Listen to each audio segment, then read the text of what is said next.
Local 4 News starts now with a breaking news alert. We're going to begin at 6 with a tragedy on Detroit's west side. Yeah, just an awful story here. Tim Pamplin is in a neighborhood where a little boy has died after a dog mauled him in his own backyard. Tim, police have been updating you there. What's the latest? Yeah, Kimberly, Devin, this is just awful. This is Pearson Street, Evergreen, Chicago area. A little 4-year-old boy playing in his back garden, enjoying this last lick of warm weather when a neighborhood dog, I'm being told, got into his back garden and attacked him. Family member was inside. They tried to get the dog off, actually pulling the young boy through this fence here to try and get him to safety, but when medics arrived, it was too late. The young boy had succumbed to the injuries. Now, we just spoke with one of the commanders out here. Take us to what he had to say. Anytime that we have an event like this, reminds everybody, if you do have a dog, to secure your dog, to make sure your dog can't get out. And that's the most important thing. But for a mauling like this, the child was in his own backyard. So pretty much doing what all kids do. So again, our support goes out to the family. Yeah, just an awful. You see some of the family members over there meeting at a neighbor's house across the street. Morgue have arrived, taking the young boy away. But a very, very sad scene. And just a reminder, as the commander said, make sure your dogs are chained up if they're outdoors or under control. That is the scene on the west side. Tim Pamplin, back to you guys. Oh, it's just horrendous. Yeah. All right, Tim. Obviously, we will continue to update that story as we can. Meanwhile, over on Detroit's far east side, some neighbors are pushing back against the proposed building of a restaurant at an already busy intersection. The restaurant in question, one of the hottest restaurants anytime it opens, it seems, in the country, ChickfilA. Yeah, the concern is all the traffic those franchise locations tend to bring. It would be built near Mack in Detroit, right near the border with Grosse Pointe. City of Detroit had a special land use hearing for the development this morning. Megan Woods is live tonight, and Megan, people are not happy about it. Not at all. So we're here on that property. The idea is to demolish this building, build the Chick-fil-A here right next door to this Montessori school. And we talked to parents and people who drive through this residential area. They're concerned because they already see a lot of traffic from the school, speeding drivers. And so they're concerned about what's next. During the Detroit BSED, also known as Building Safety, Engineering, and Environmental Department's hearing Wednesday, developers and consultants presented their plans and addressed previous concerns about emergency exit lanes, similar to other Metro Detroit Chick-fil-A locations like Livonia, Sterling Heights, and Southfield. The drive-through lanes will be contained within the parking lot. Page southeast, you'll see a little exit lane. This would be a bailout lane in case of emergency. Very similar setup to what we have in Livonia, Michigan. Developers also took into account what nearby businesses with drive-thrus are doing. Just wanted to provide some stacking examples of other businesses along Mack Avenue. What does stacking mean? How many cars can you fit in the drive-thru or on the site before they quote-unquote spill off the site? But parents of children at the Giving Tree Montessori that will be next door still think it'll be a problem for several reasons. A lot of traffic here with, parents picking up and dropping children off, and adding, Chick-fil-A traffic to that is definitely not a good idea. Every time you go to one, there is a massive line out, and that line would be rolling right through here where everybody's picking up their kids right now.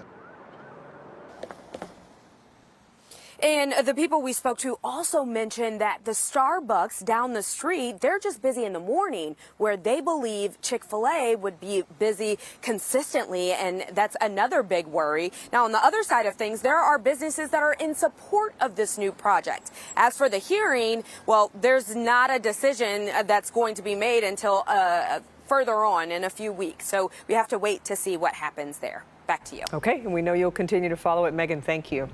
There is a big decision looming on Belle Isle about the future of the old Detroit Boat Club. The building simply isn't safe anymore. The price tag to renovate it, north of $50 million. Victor Williams live with a look at why demolition may be deemed necessary here. Victor. Yeah, Devin, take a look right behind me. This place has been here since like 1902. And it really looks like it. They're trying to figure out what exactly they're going to do with it. The future of it is uncertain at this point, but the DNR is laying out all of the options on the table. it's in a great location. The building has incredible potential. It's got incredible history for the city of Detroit. Since 1902, the Belle Isle Boat Club, formerly known as the Detroit Boat Club, has been a major part of the community, but it's been sitting inoperable for over a year now. I have strong emotions about it not being used. It's been a big part of my life. I'm sure there would be limits to the use of it. With that said, the DNR is exploring what to do with the building.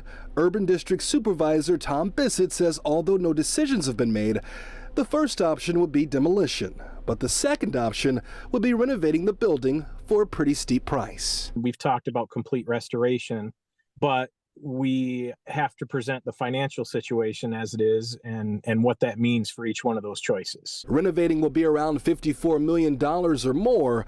The last option will be going neither route and preserving the place until an easier decision can be made down the line. We've also talked about mothballing the building so that no further degradation occurs. Well, that would probably be a good thing until somebody can come up with $54 million to rehab it. And I think it would be a great draw. It would cost so much money to refurbish and everything else, and you could probably invest that money into another location here on the island.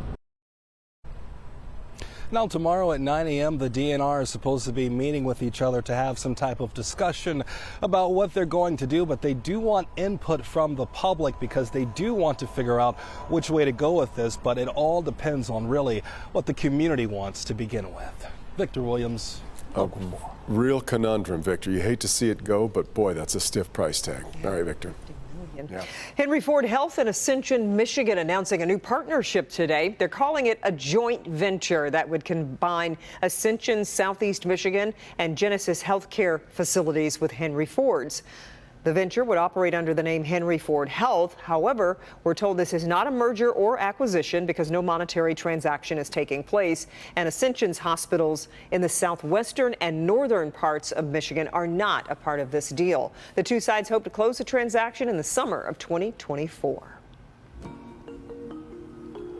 All right, day 34 now of the UAW strike, and still no end in sight. Nope. We are seeing, though, more of the give and take between the UAW president and Ford Motor Company. Our business editor Rod Maloney here now with a closer look at what we're starting to perceive is happening behind the scenes. Rod? Well, you know, you'll remember last Friday, Shawn Fain said that in his social media presentation that he put Ford squarely in his crosshairs, and he didn't pull any punches. On Monday, Ford Chairman Bill Ford sought to elevate the discussion by warning of the dire consequences of extending the strike. But Fain made it clear he wasn't at all concerned about that problem. Well, today, Ford decided to push back on one of the points he made. They admitted that Kentucky Truck generates $25 billion in revenue a year. That's $48,000 a minute. Shawn Fain explained why he put more Ford union workers on the picket line by comparing company profits to UAW worker pay. Our labor at Kentucky Truck generates more revenue each minute than thousands of our members make in a year. In a statement today, Ford said Kentucky Truck Plant's hourly employees earn an average income, including base wages, bonuses, and profit sharing, of $78,000 per year. Under Ford's latest offer, it would rise to $95,000. It added while Kentucky Truck Plant generates outsized revenue and profit, it also helps support many less profitable plants and supports Ford being in a position to offer a full lineup of vehicles and maintain its position as the largest employer of UAW auto workers. Sam Fiorani of Auto Forecasting Solutions says really both sides need to calm down a bit here. The money they've been making over the last few years has been temporary. It has been because of parts shortages and vehicle shortages and not having to incentivize sales of vehicles. But by any measure, he says, the line workers' wages haven't grown with those profits. Pointing out the last 2 or 3 years as being high profit regions times for the manufacturers is not a long-term ploy for that profit's going to continue. It's not going to continue at those levels. But the workers should get their fair share of what's going on. Meantime, General Motors today confirmed it's canceling its Analyst Investor Day planned for Charlotte, North Carolina next month, been postponed until next March. They're doing it because of the strike. The company's going to hold its third quarter earnings call next week, though, having already said they've lost $200 million in the first 2 weeks of the strike. The third quarter is going to be tough. Back to you. Rod, thank you. President Joe Biden in Israel today assuring leaders there that they have the support of the U.S. But back at home in Washington, the House is without a speaker, and right now the U.S. is without an ambassador to Israel. And those are proving to be big obstacles in providing tangible support to Israel in its war with Hamas. President Biden in Tel Aviv today pledging U.S. support for Israel in its fight against Hamas. I come to Israel with a single message. You're not alone. You are not alone. Biden with Secretary of State Antony Blinken, who traveled to Israel last week as part of a 7-nation tour showing U.S. solidarity. But further administration plans may be delayed by Congress.